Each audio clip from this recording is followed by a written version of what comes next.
할렐루야. 여러분 안에 하나님의 평화가 넘쳐나기를 축복합니다.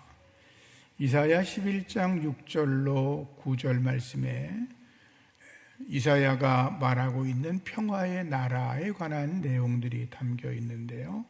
제가 표준세 번역으로 읽어드리죠.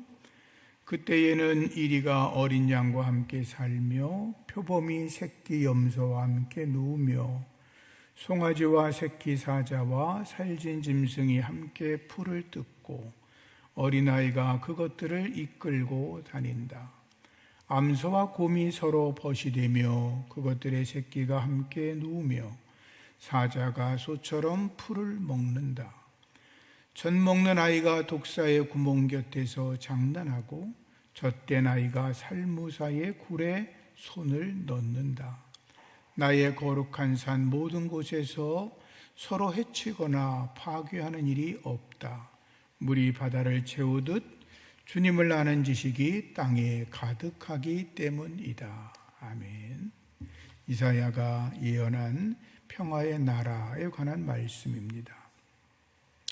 사람들은 누구나가 다 평화를 원합니다. 그러나 인간의 역사는 피로 얼룩져 있습니다. 사람들이 사는 곳에 전쟁이 그치지 않기 때문이지요. 지금도 우리는 뉴스를 볼 때마다 전쟁 이야기를 듣습니다. 얼마 전까지도 시리아 내전이 계속되었고 이스라엘과 하마스 간의 가자 분쟁이 계속되고 있고 특히 러시아가 일으킨 우크라이나와의 전쟁이 아직도 진행 중에 있습니다. 전쟁으로 인해서 수많은 사람들이 죽고 굶주림과 그리고 전염병으로 고통을 당하고 있습니다. 전쟁이 아니어도 사람들은 자기들이 살아가는 삶의 영역 속에서 사람들과의 갈등 또는 경쟁, 다툼, 분쟁 이런 것들을 통해서 소리 없는 전쟁을 치르고 있습니다. 사람들은 그래서 언제나 쉬고 싶다, 좀 평안했으면 좋겠다 이런 이야기들을 누구나 하고 있는 거죠. 그런데 우리의 삶 속에서 진정한 평화 이 신분을 찾으셔야 되는데 예수 그리스도 그분이 진정한 평화이십니다. 예수님께서 세상에 오실 때 천사들이 찬양합니다. 지극히 높은 곳에서는 하나님께 영광이요 땅에서는 하나님이 기뻐하신 사람들 중에 평화로다 라고 노래합니다. 예수님께서 어린 나귀를 타고 예루살렘 성에 입성하실 때 찬송하리로다 주의 이름으로 오시는 왕이요 하늘에는 평화요 가장 높은 곳에는 영광이라 라고 사람들이 노래하였습니다. 예수님께서 예루살렘 성에 가까이 이르셔서 성을 바라보시다가 눈물을 흘리십니다. 그리고 말씀하십니다. 너도 오늘 평화에 관한 일을 알았더라면 좋을 뻔했다 라고 말씀을 하십니다. 오늘 팔복의 7째 말씀은 화평케 하는 자가 복이 있나니 그들이 하나님의 아들이라 일컬음을 받을 것이라 라고 하였습니다. 예수님께서는 이처럼 당신을 따르는 모든 백성들과 온 세상의 모든 사람들이 하나님의 평화 안에 거하며 살아가기를 원하고 계십니다. 이 땅에서는 완전한 평화가 이루어질 수 없다는 걸 아신 주님은 스스로 모든 믿는 자들에게 완전한 평화를 주시려고 하늘나라에 올라가 지금도 새 하늘과 새 땅을 건설하고 계시는 줄로 믿습니다. 여러분 안에 주의 평화가 넘쳐나기를 축복합니다. 평화라는 말을 헬라어 말로 에이레네라는 말을 씁니다. 시브리 말로는 우리가 잘 아는 샬롬이라는 단어를 쓰죠.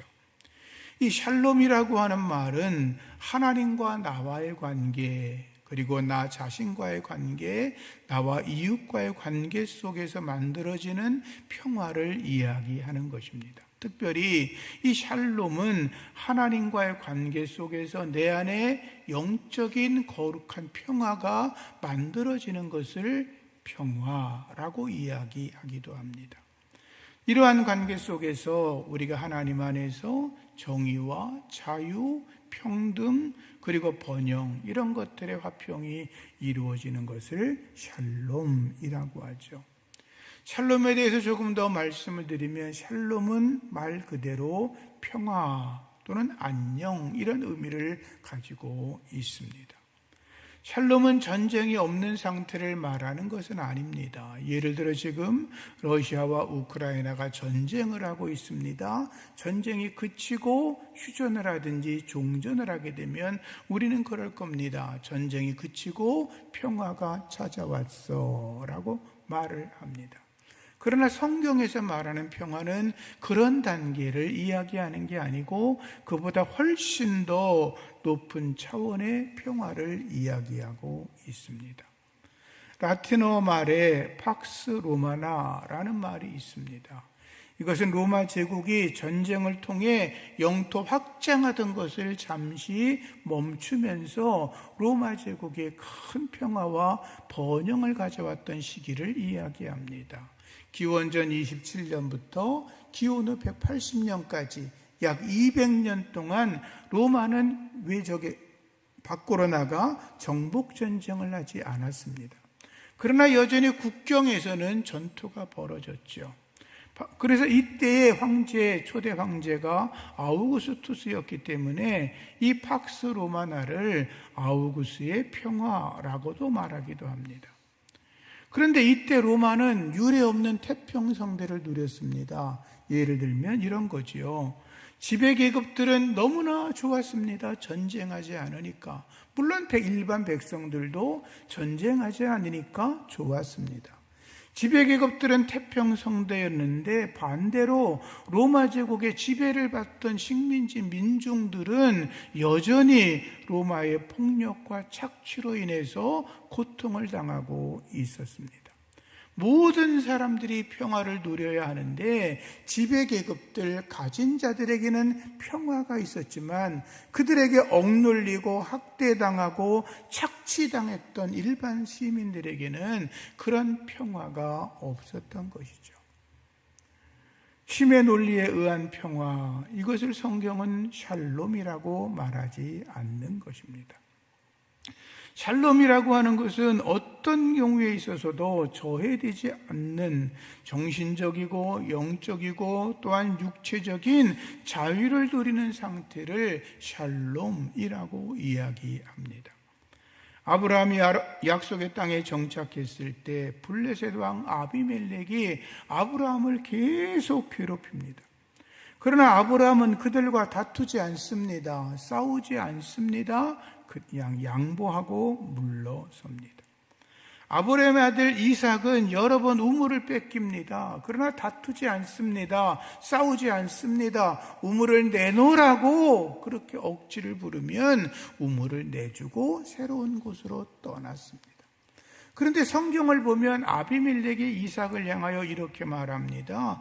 내가 우리보다 크게 강성한 즉 우리를 떠나라, 이렇게 말합니다. 여러분, 이게 말이 안 되죠? 강한 사람이 떠납니까? 약한 사람이 떠납니까?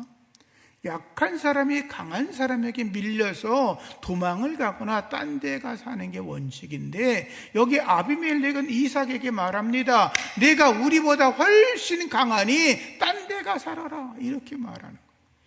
이삭이 말도 안 되는 소리였지만 물러섭니다.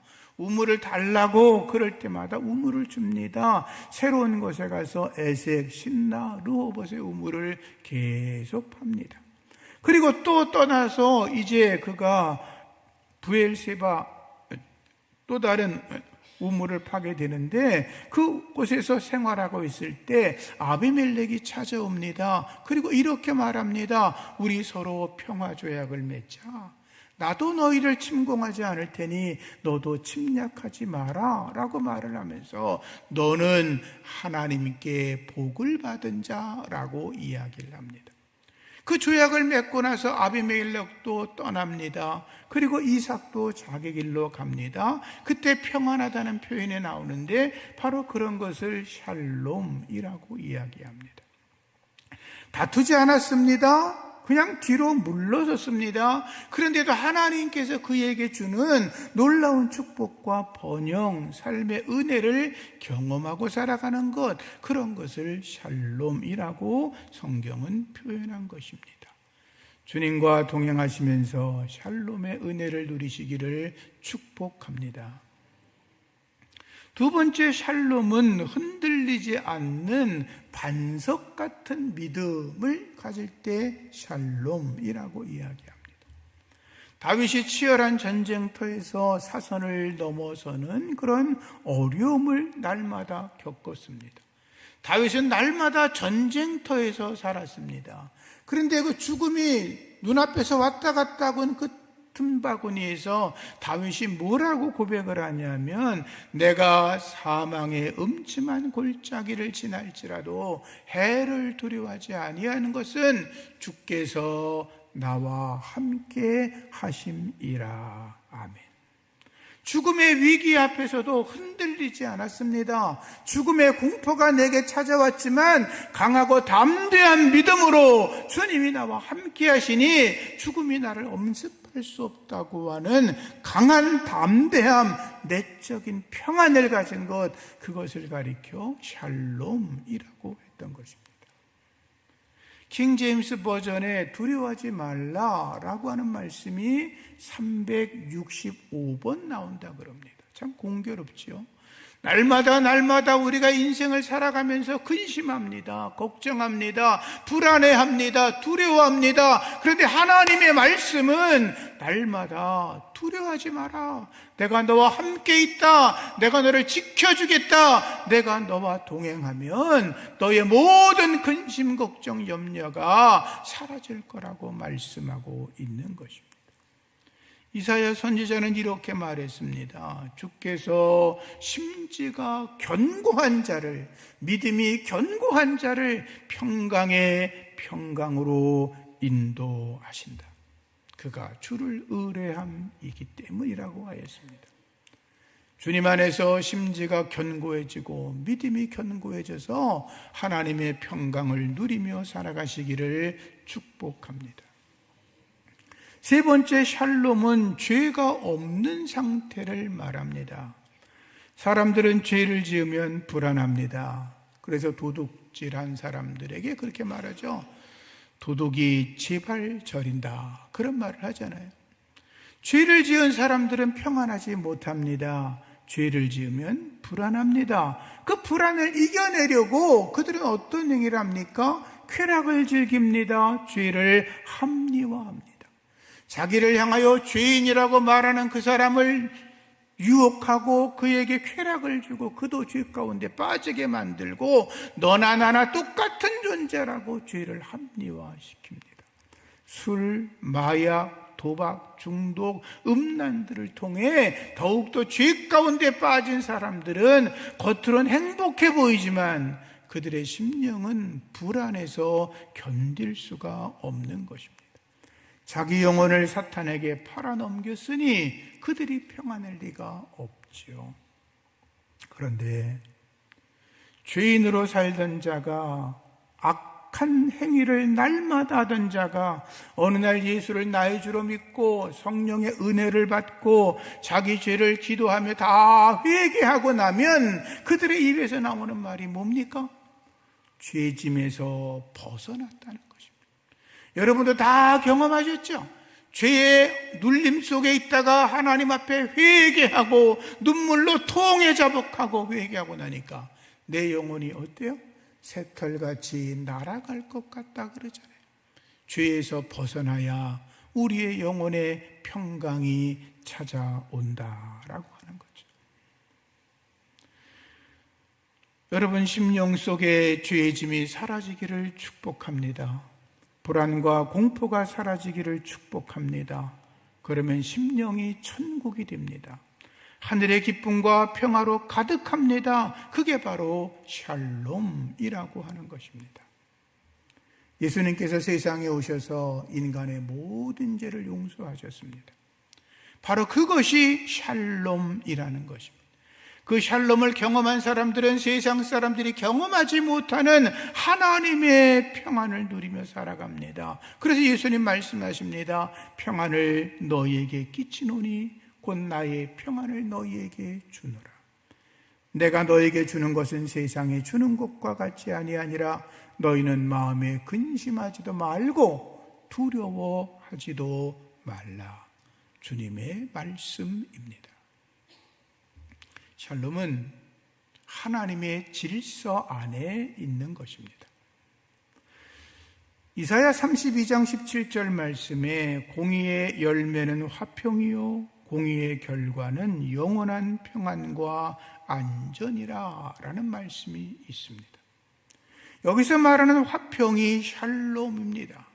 하나님의 공의와 질서를 지켜나가는 것 안에 하나님의 평화가 있다라고 하는 것입니다. 우리가 살아가는 사회도 마찬가지죠. 질서를 지키고 공의를 행해야 우리가 살아가는 세상도 평화가 유지가 되는 것이죠. 그래서 하나님은 우리에게 말씀하는 겁니다. 너희들 언제나 하나님의 영적인 질서를 지키며 살아가라. 하나님의 영적 질서를 무너뜨리지 마라.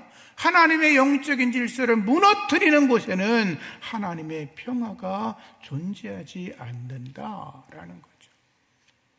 하나님의 사랑을 받는 거 너무 좋은 거죠. 그러나 하나님의 의와 공의를 행하는 것 역시 너무나 귀한 건 줄로 아시고 공의를 지켜 행하며 평화를 누리시기를 축복합니다. 다섯 번째는 샬롬은 물질과 삶의 풍요도 포함되어 있습니다. 시편 122편 6절 말씀에 예루살렘을 위하여 평안을 구하라. 예루살렘을 사랑하는 자는 형통하리로다 라고 하였습니다. 이 말씀은 이스라엘 백성들이 예루살렘의 성전에 올라가 제사를 드리러 올라가면서 하나님 앞에 찬양하며 부르던 노래 중에 하나입니다. 하나님이 이 땅에 복을 내려달라는 거죠. 예루살렘에 복을 내려달라는 거죠. 우리로 말하면 우리가 살아가는 이 도시 서울에 이 대한민국에 하나님이 복을 내려주세요 라고 노래하는 거예요. 하나님이 이 땅에 복을 내리시면 여러분의 삶에도 하나님의 복이 넘칠 줄로 믿습니다. 하나님이 이 땅이 더욱더 부유하게 하시고 온 세계 땅끝까지 하나님의 복음을 전하는 나라가 되게 해달라고 기도해서 하나님이 응답하시면 우리는 온 세계를 복음을 전하는 복된 나라가 될 줄로 믿습니다. 하나님께서 우리에게 물질과 삶의 부요와 번영을 주시는 것, 그건 역시 샬롬이라고 하는 것입니다.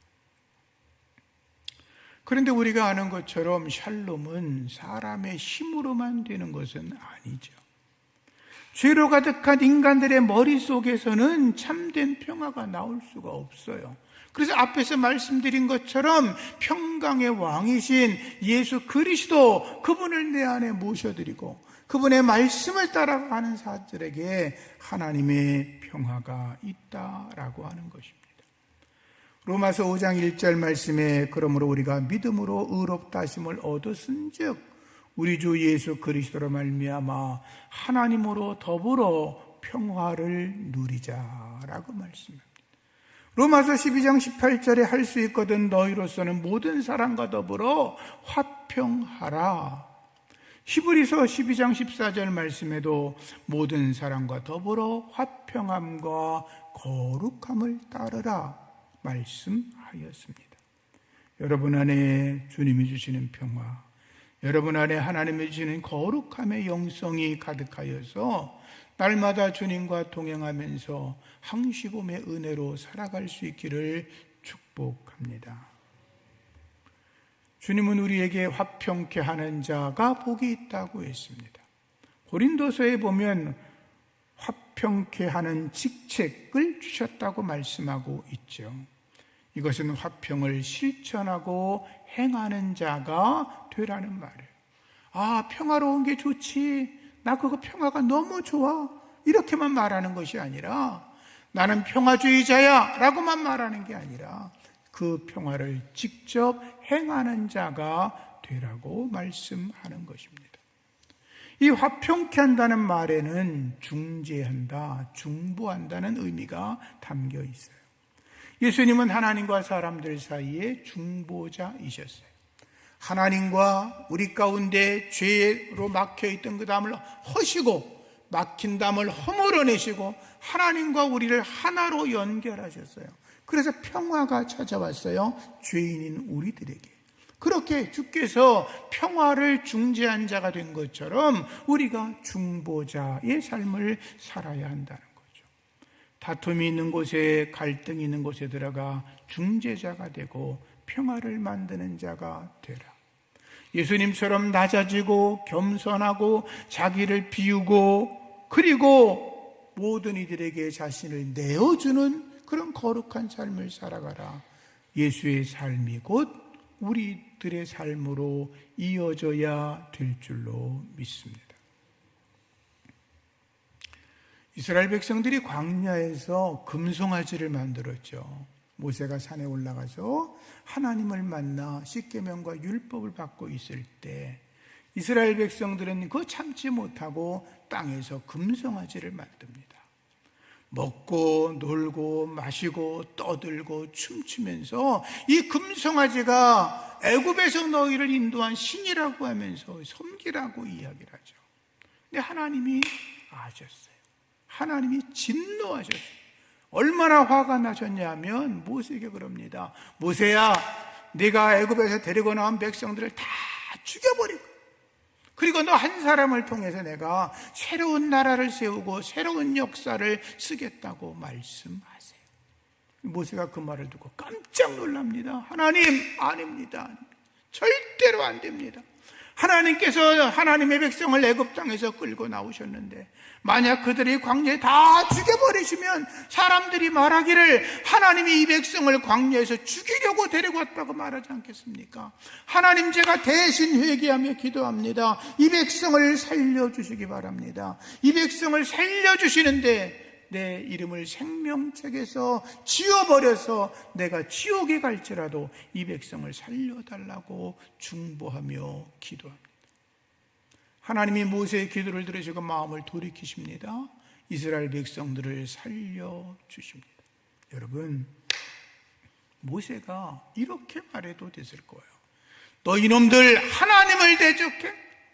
하나님이 어떤 분인데 애굽 땅에서 수많은 기적을 행해서 그리고 홍해바다를 건너서 여기까지 너희를 데리고 왔는데 구름 기둥과 불 기둥으로 만나와 메추라기로 반석에서 물이 나와 너희를 살려주셨는데 너희가 하나님을 대적해? 다 죽어야 돼. 당연한 거야. 어디 해봐. 꼴 좋다 이놈들. 다 죽었어. 이렇게 말해도 누가 뭐라고 말할 사람 없어. 그런데 모세는 자기 백성들의 죄를 불쌍히 여기면서 하나님께 중보하며 기도했고 이스라엘 백성들은 생명을 건질 수가 있었던 거예요. 그런 사람들을 가리켜 화평케 하는 자라고 하는 거예요. 화평케 하는 자가 되기를 주의 이름으로 축복합니다. 예수님 말씀하셨습니다. 너희가 예물을 제단에 드리다가 거기서 내 형제에게 원망 들을 만한 일이 생각나거든 예물을 그곳에 제단에 두고 먼저 가서 형제와 화목하고 그 후에 와서 예물을 드려라. 이렇게 말씀을 하셨죠. 예배를 드리지 말라는 게 아니라 너희가 하나님 앞에 기도하고 찬송하고 그리고 예물을 드리고 예배를 드리다가 여러분 때문에, 나 때문에 눈물을 흘리고 있는 자, 나 때문에 고통당하는 자, 나 때문에 가슴 아파하는 자, 나 때문에 탄식하고 있는 자가 있다면 안 된다는 거예요.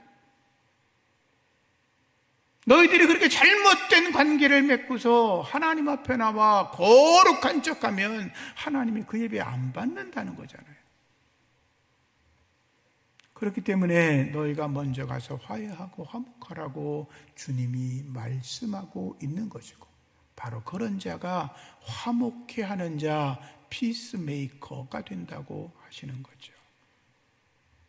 말씀을 정리하겠습니다. 예수님은 평강의 왕이십니다.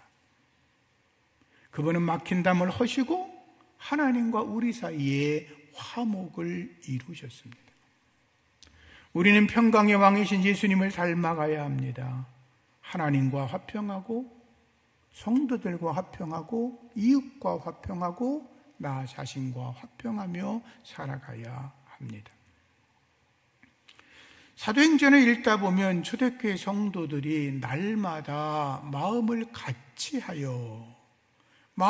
했다는 게 뭐예요? 서로 평화가 이루어지고 연합이 됐다는 거죠. 날마다 마음을 같이하여 성전에 모이기를 힘쓰고 기쁨과 순전한 마음으로 하나님을 찬미했다라고 되어 있죠. 주님의 마음을 담기 위해서 성령의 열매를 맺기를 축복합니다. 사랑, 희락, 화평, 오래 참음, 자비, 양선, 충성, 온유, 절제, 열매를 맺기를 축복합니다. 하나님의 성품을 담기를 축복합니다. 다 같이 시작. 믿음의 덕에, 지식의, 절제의, 인내에, 갈수록 조용해지네. 경건의 형제 우애를 그 위에 사랑을 더하라 그랬죠. 내 안에 하나님의 성품이 충만해져야 합니다. 그래야 화목해 하는 자, 화평케 하는 자가 되는 것이죠.